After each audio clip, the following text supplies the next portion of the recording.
Welcome. I'm Pietro Di Bello, and I work in the development teams of Xpeppers in Trento, Italy. And I happen to work quite often in my daily work life on legacy code base. So this is why I am here to share my experience.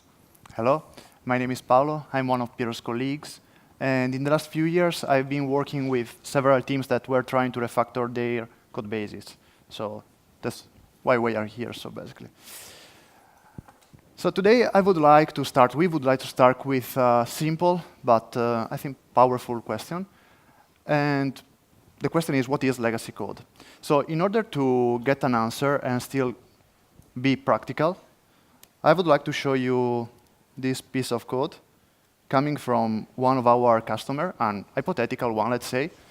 And it seems like a normal Java application, I would say. There is a README, and then what else? Main class, and this class seems to deal with HTTP requests. And then here, there is a class that seems to call an external service using HTTP as well. What else? I think this is OK. Very, very, very long class. And last but not least, here we have a util class. And to me, it seems just a class dealing with JSON. So do you think this is legacy code? How many of you think this is legacy code? OK, not enough. And how many of you work on a daily basis on a code base like this, even in different languages? OK. OK, fine. So based on our experience, we would say that this is indeed a legacy code base for at least two reasons that match perfectly with two definitions of legacy code that we found useful. The first one is this one that says that any code without test is legacy code. This is a binary definition, I know. But anyway, for Michael Feathers, this is the main definition of legacy code. Yeah. Actually, there is a second definition, a newer one, coming from J.B. Rensberger. And he says that legacy code is valuable code that we feel afraid to change. Now, I didn't tell you a couple of things before about the code base. So actually, the code base is making a huge amount of money, so it is valuable. And the second thing is that we have been called to deal with this code base, to add new feature, to fix things, and we are kind of afraid to deal with this code base. So for us, this is legacy code. Now, the code you have seen before is the code of, I would say, a startup called Board Games GmbH. And this startup is a German startup, probably based in Berlin, who knows. And their main, I would say, business is to provide online games in their online platform, of course. And the code base you have seen, actually, is their main asset. And it's the Goose Game. So do you know the Goose Game? OK, the Goose Game is a classical board game with, you roll the dice, and you should go to 63 in order to win, and you have tricks and stuff like that. So this is our situation right now. And in order to tackle this code base, we have to follow some kind of principle. Yes, and we want to share now what kind of principles we follow on a daily basis when we're dealing with legacy code. The first one is really, may seem simple, but it's really powerful. And yet we saw many times not applied. And it's understanding the context of where you're going to operate. Understanding the context means essentially being able to answer a question like, why are we here? And answering, we are here because someone is willing to pay us for fixing their crappy code, I think it's not enough, because it doesn't allow us to make a good job, the best job possible. So understanding the context means, in the end, being able to understand the constraints that are in place. And because in the end, we are not here to just survive, but also to go from survival to control and confidence and living in a happy way with the code base that we just inherited. And also, without understanding the context, we don't know how to choose properly the tools, the techniques, the practices that could fit well in that context, because there ain't no best practices. There are just good practices in defined context. So this is important for us. So practically, what does this mean is that we go talk to the business. This is the first thing that we do even before opening the actual code base. Go talk with the business means trying to gather all the people, business experts, subject matters, any people that can tell the story of the product behind that code base, the whys of the product, what are the users, how the users use the application, and so on. And also start asking uncomfortable questions like, is the product already in production or has yet to be released? What happens if a bug makes its way to production? We could range from nothing to someone may die. What is the cost of mistake? Also, we could understand more clearly with question, how is the process of releasing, and so on.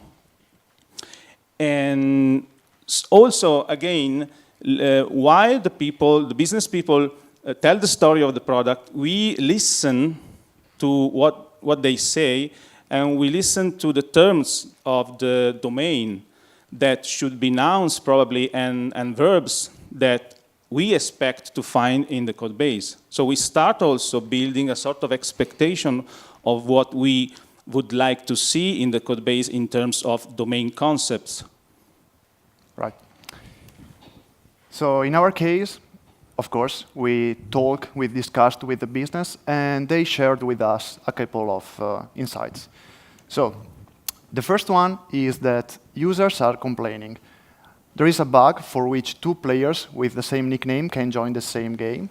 So it's not good. And of course, we are losing customers, and this means that we are losing money, obviously. But still, we are also losing a reputation, and this is not good for a startup. There is another thing, actually, related to the key gaming policies. We know that they will change. Now, we are close to Christmas, and actually we want to make more money because the Goose Game is a game, well, very played during the holidays. So, so far, a game is started only with a minimum of 4 players and a maximum of 4 players. And actually, we get paid only for each new game started. So the business would like to reduce the number of mandatory players to 2. That's it. I think it's time to open the code base. So it's time to open the code base, and let's see, gain confidence and start with the first mission, which is fixing the bug as soon as possible. Yeah, and make some space for the future change. And preparing for those future changes, yeah. So, as you said, no tests, but the good thing is that we have a README. And actually, this is kind of good because in several projects we have been working on, there were no README, no documentation. So this is kind of technical for me because here I can see that it says how we can add a new player. Actually, the business said add a new player. And it's like, I think, a post request on /players, and we get back a simple JSON. And then here, I think this part is important. Game start with 4 players, and players must have a unique name, which is, I think, the bug. After that, playing the game, OK. So in order to roll the dice, you have to issue a post request, and you get back your result, your actual position, and so on. And this is good. Here I can see how to run from the command line the application. And believe me, running your application only from the IDE is not good. Because in production, your application will not run using an IDE.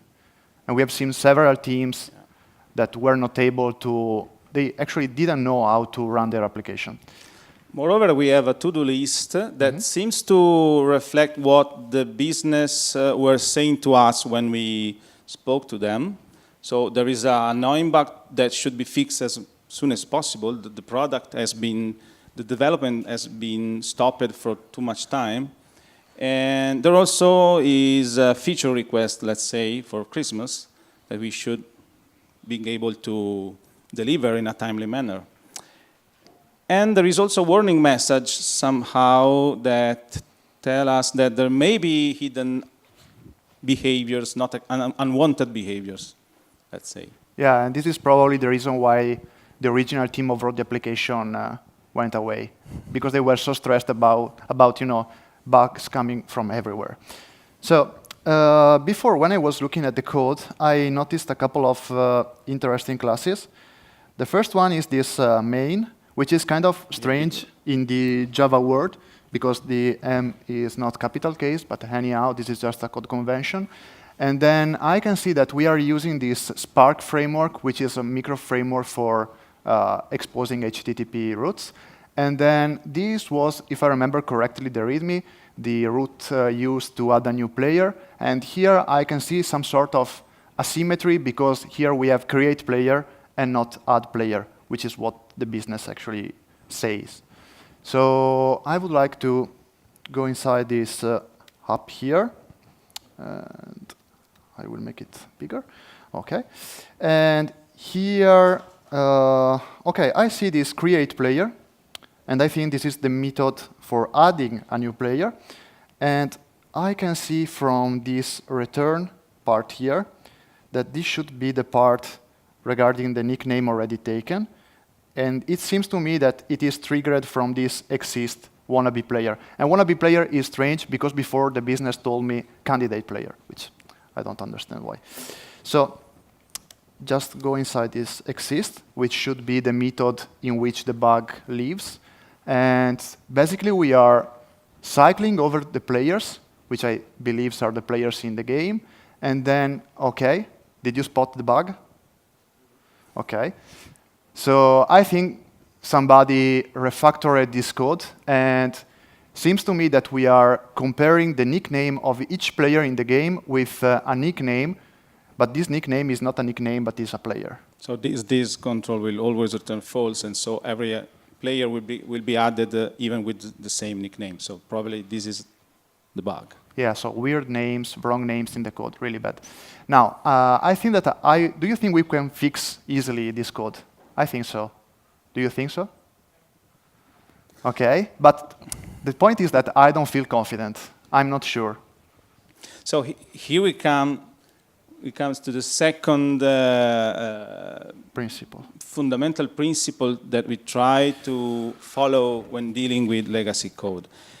And because legacy code has this strange property that there is high value in that code base because it's profitable, someone is making money out of it, but on the other side, nobody wants to touch it anymore because they're scared, because they are afraid to break the code, break the behavior.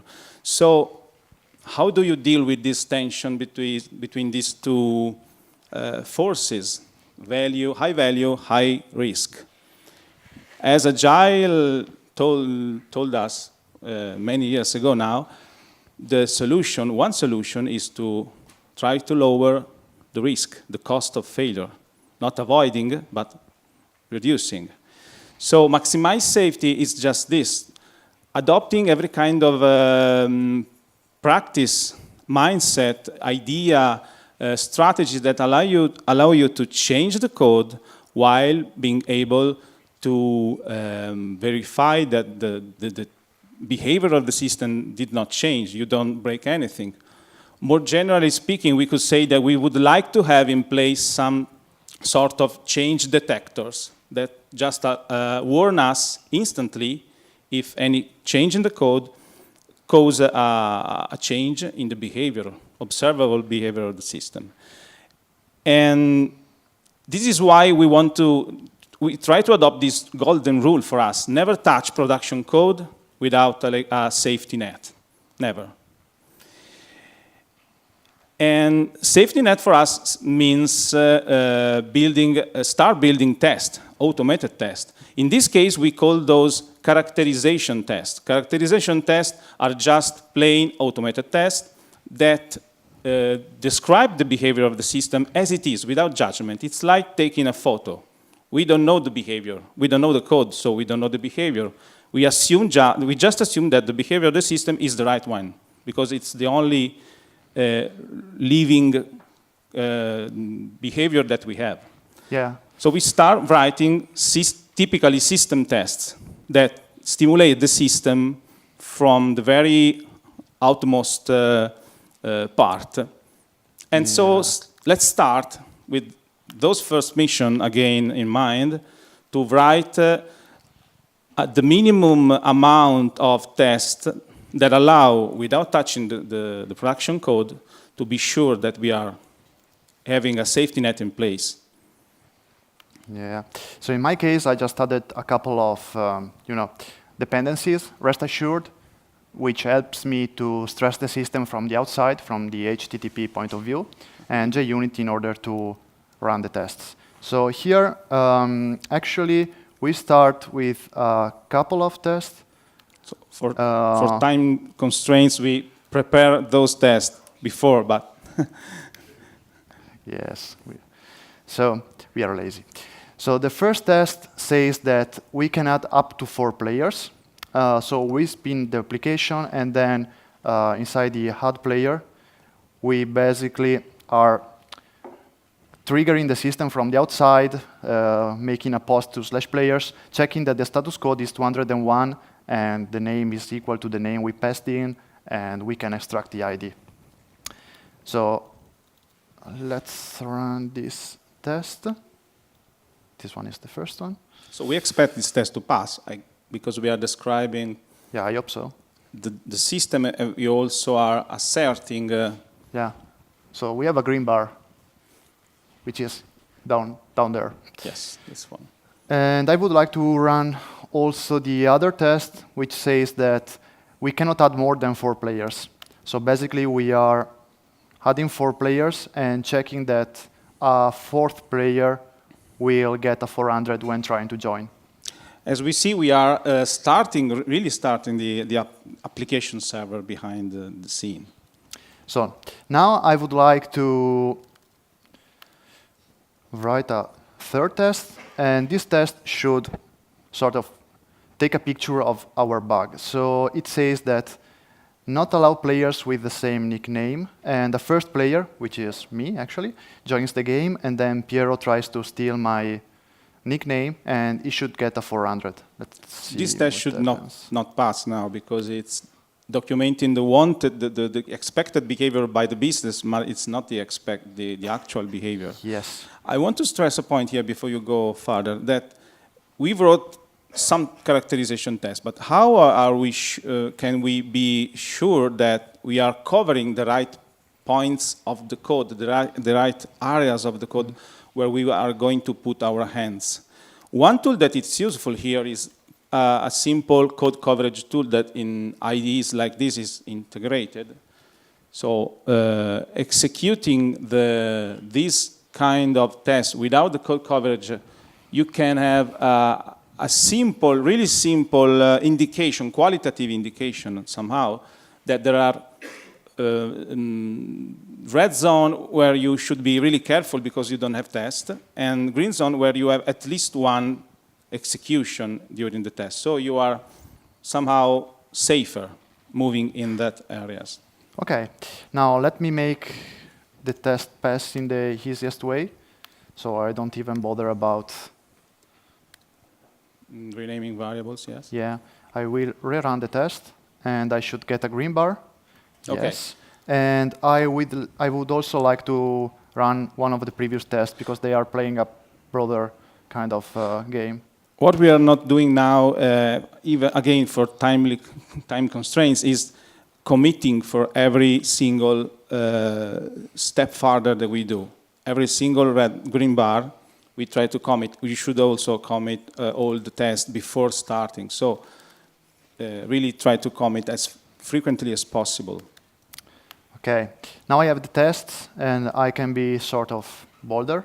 So for example, I rename the variable, and now I think that we have Java 8 and we can take use of it.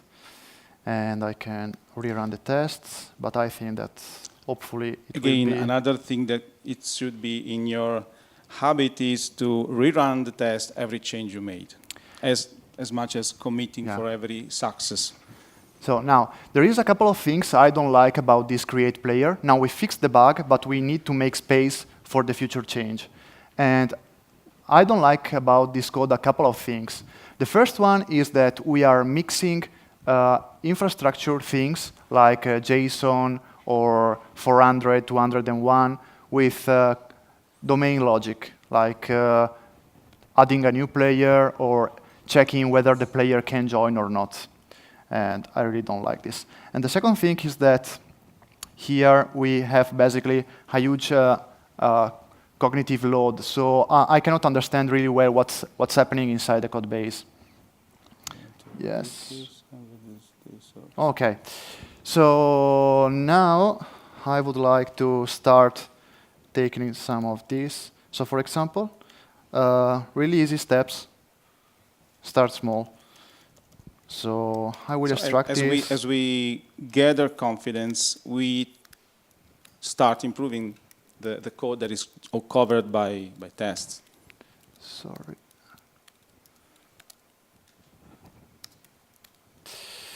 Okay, and I will keep the original signature, and then I can repeat this, for example, here. Yes, and this is, I think, player joined.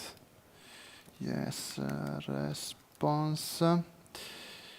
You may notice that as long as we extract methods, somehow the main skeleton of this flow seems to appear to us. Okay.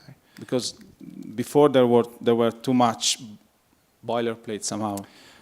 Okay. Now this simple refactoring triggered something in my mind. Yeah. I can see that here I can simplify more this code. So for example, this else is sort of redundant. Yes, it's not really an else because the first one is an exit condition, a guard condition somehow. And probably we can also invert this if. Yes. And we can also remove this redundant else. So basically, we have a couple of checks, and then we go with the normal behavior. Now, let me just rerun the tests. And then I think that I will tackle the part related to the player. So first of all, I will rename this in candidate player. Okay. And I will rename this method in add player. And I will rerun the tests. All right. Let's see. So now it seems clear that this is somehow a controller that seems to control the flow. And the domain seems to be more evident now, the business logic, and this mix of domain leaks somehow in the controller. Okay, this util class is used only in one place, so I think I will inline it. Yes. And then I will remove this class, because for me, this class is unuseful. So, okay. And now, probably, I would like to break these dependencies with dependency between the player, which is a domain concept for me, and the JSON, which is a delivery mechanism concept. So let me just break this. And I will use the IDE. So in fact, there is just one package with all the classes in there. So it would be nice to isolate a domain package where we could put all the domain logic without depending on infrastructure, delivery mechanism, HTTP, JSON, so on. So test till passing. Now I think, oh no, they are running. And I think I can, they are passing good. I think I can extract this and say something like user from a request. Okay. And What else? I'm kind of satisfied, but first I would like to make a tiny step in order to let the domain emerge. And I would like to move this player inside a new package, which is goosegame.domain. Okay, yes. Yes, this one. Okay. Test. And I think we are okay with the player. So let me go back to the hub now. Now, I think we simplified the structure of this controller, but still we are mixing domain and HTTP stuff. So I would like to start moving this exist part inside. Yes, it's inside time class. to let another concept that we listen to when listening to the business people, that is concept of a sort of game, a goose game, which is a domain concept that should hold the basic domain logic, like is a player already existing, or should we have enough player to start a game? Now, this exist method is used only here. Good. So I can try to do something like this. I will move it inside the goose game. Okay. And then let me make it bigger. Right. And then here, okay. The thing is that here I have this reference to the app because I need to reach the list of players. So I think that the list of players actually is used also in the role, because this app actually is a God class. So yes, here we are streaming over the players.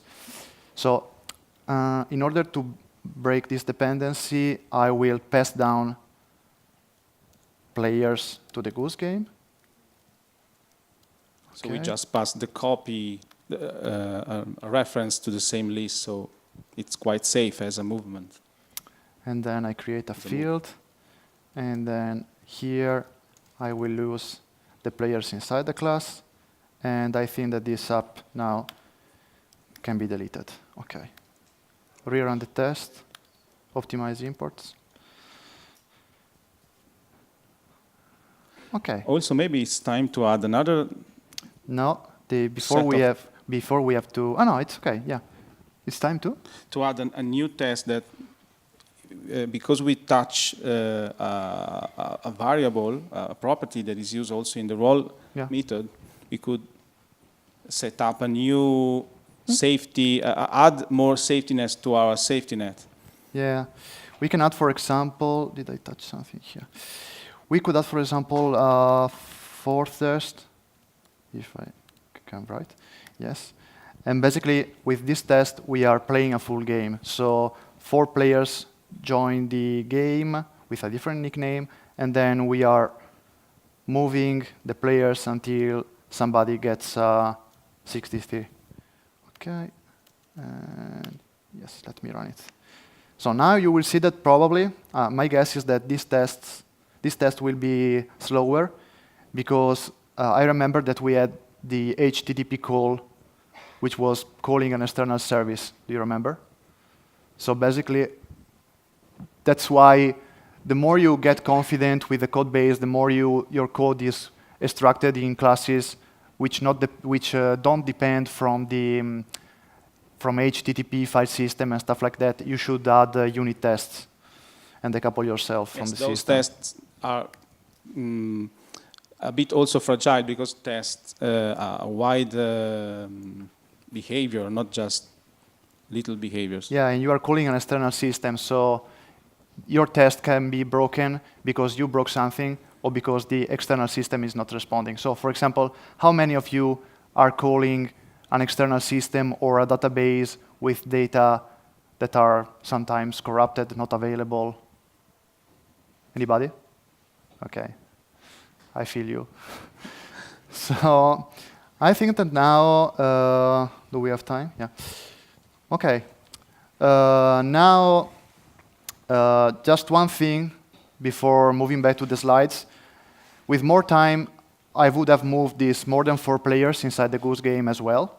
And just one simple thing can be to move this player add candidate player inside the goose game. So, whoops.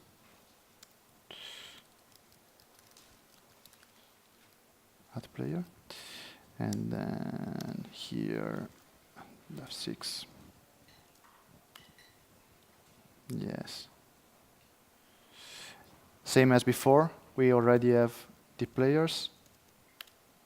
And we can get rid of this hub. And now, one important thing. Here, you may see, this is strange for me, because we are talking about the next player when adding a new player.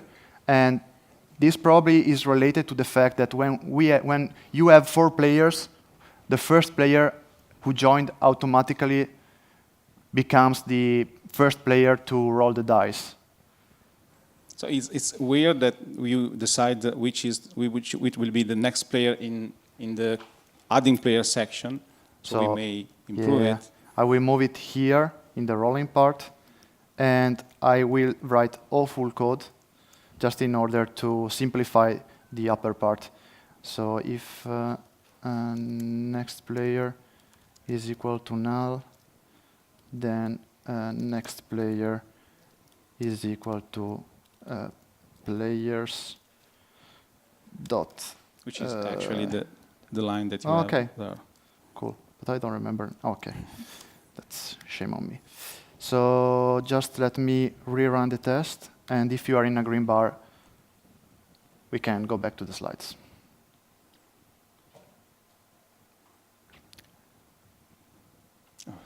And if we had committed in a red bar, we could have, had the chance to go back in a green state. It's a long game. Nobody wants to win. Mm. Yeah, probably because we introduced a bug, as I was saying. No. Okay. Paolo, you win. Yeah, I'm a winner. So I'd like now to highlight some key points that you may have noticed here. So the first one is, as you may have noticed, we try to move carefully, as careful as possible, because this is code that we don't still know. So we have no confidence, and it's like moving on legacy code. It's like moving on ice. It's slippery. It's dangerous. You can break it. So you have to be careful. Also, you have to take a small step as possible. Each step may move you forward, but should be as small as possible. You can maybe widen your step as much as you gain confidence and courage, but initially you have to be really careful. And 2 points here is IDE is your best friend because it allows you to make automatic refactoring moves in a safe condition, being almost sure that you will not break anything. So learn to use it at the best. Learn its shortcut, tweak it at your needs, but learn it. IDE or editor if you like. Second one, commit frequency. Commit as fast as possible, as frequently as possible, because doing so you will allow yourself to have an undo button that you can press in case of you get lost, you make a mistake maybe, and you have a red bar where you expect a green bar. So use it. Do commit frequently. Yeah, small commits. So another important takeaway for us is you should always remember to keep the focus on what matters. So when you are dealing with legacy code, you probably will see a huge amount of code, and it's easy to get dragged away from the legacy code. Okay, I need to refactor this. No, this sucks. I need to fix it. No, just keep your mind on what really matters. So before you have seen, I was working on the add player method. I tried to refactor that part, and I've noticed some things I really didn't like in the other part, but just keep the focus on your goal, on what matters. Another point that I want to stress is we try to follow this golden rule of the scouts, which is always leave the campground better than you found it. And this is really important in life, I would say, but especially when dealing with legacy code, because every little improvement, even renaming that variable that has this subtle name, seem irrelevant in its own. But one improvement after the other, you will improve. You will make a long journey improving the quality of your code base and gaining confidence and trust in what you are doing. So really, we try to, in each session, leaving the code better than we found it. So I will go faster now. Important, reduce the information overload. Legacy code, long methods, long classes. Try always to apply some sort of extract method or to delegate to other classes in order to reduce the overload. Because when you extract methods, the flow becomes clear. And you can really understand what's going on, and you can understand even problems in the design of the code from an external point of view. And doing all those things that we said, slowly you will expand your sphere of control. You will expand the margin for actions. So this is a positive level feedback loop. The more you do this, the more you will be able to do this, and you will gain confidence and make also greater improvements. So keep doing. So let's wrap up. Time is almost over. I would like to close, at least my part, with this saying from Lao Tzu: the journey of 1,000 miles begins with one step. I've worked with several teams, legacy, huge code bases, and I heard so many times people saying, okay, you know, I won't make this small improvement because it doesn't count. The code base is too big. It's not like that. Just start with small improvements day by day, and after a month, you will get the benefit. So start the journey. Also remember, refactoring and all tidings and cleaning of code should not be guided by books or rules or principles, aesthetic principle, but by an emergent and real need. So always don't improve for the sake of improvement, but try to be guided by, for example, where are the parts of the system where the money flows, for example, or which are the part of the system that are more fragile. Start from there. Start from where the money is and where the bugs tend to pile up. Yeah. So finally, we have an online repo on GitHub. There are a couple of takes of the Goose Game. Our was the second one. So if you want to practice and have fun, actually, you can practice a lot, and I can promise you that you can later apply those techniques in your daily routine. And if you spot in our take, there is also a hidden bug in this code base. Yeah, there is a nasty bug in the roll, in the part about the rolling the dice. Part, so just take a look at it and reach out to us. Thank you. Thank you very much.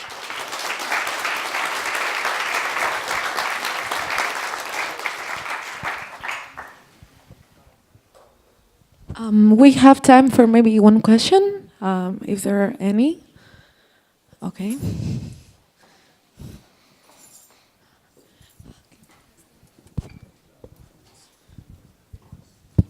Hi, thanks for the talk. My questions is somewhat related to the reason why you started refactoring this code. One of the additional things that you may have encountered the refactoring projects is what happens when you deploy in production the refactored code. In this case, we solved the bug of unique nicknames. But what happens when this code goes on production? Will you block, will you rename all the double nicknames?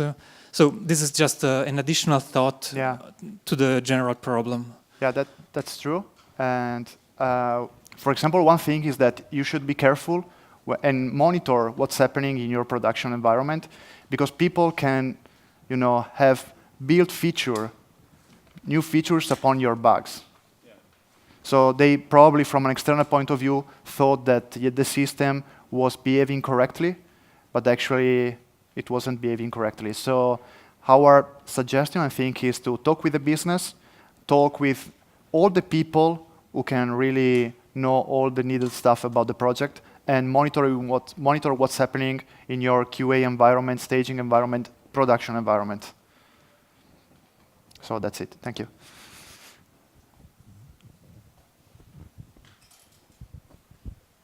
Was there someone else with one question, I think? Okay.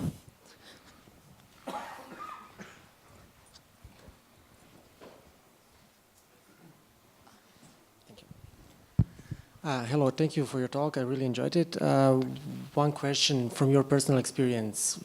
Is there a point in time where you see it doesn't make sense to refactor it, we should throw it away and start from beginning? Okay, so I'm the one. So yeah, for example, I think that everybody loves coding. We are technical people anyhow. So sometimes you learn new things and you would like to apply these new things to code that is not so shiny. And you start doing these kind of things, but then in the end you understand that you are not bringing in value to your customer, to your company, because the piece of code you just refactored actually was dead code. Nobody was using it actually. Or for example, there was not point in refactoring that part of the system because, as Piero said before, money don't flow in that part of the system. Or I don't know, it's really super legacy and we are going to change that part, or it never breaks. So if you change it, you risk to introduce regressions into the system. So in our experience, I think that the main point is understanding how the system makes money, understand how you can refactor it without breaking it, because otherwise you are, walking on ice, and then monitoring it in production, for sure. So if something breaks, you can go back. Yeah, that's pretty much this. And then I think this can change according to the projects in which you are. Also asking when we should evaluate to write from scratch. Okay. So yeah, rewriting is always an option, but it is, it costs. So we had an experience in one of our customers, for example, and he asked us to just to introduce a new part in the system or to change one part in the system, and that was sort of the entry point for a success and for building a much bigger application. And we are actually we have been dealing with this application for, 6 years now, which is a complex banking application. So I think sometimes you have to start from scratch, but please don't start from scratch because you have to go DevOps or because you have to use Docker. Start from scratch because really there is a need and not an IT need. Also, I try to raise my voice. Also, legacy code, any green project will become legacy after some time. The day after. So it is like this. Unless you try to be a good scout. Yeah. And it takes time. Thank you. Excuse me, but that was the last question. We But you don't can- have any more time because then we have the keynote. So thank you very much, gentlemen, and please give them a warm applause.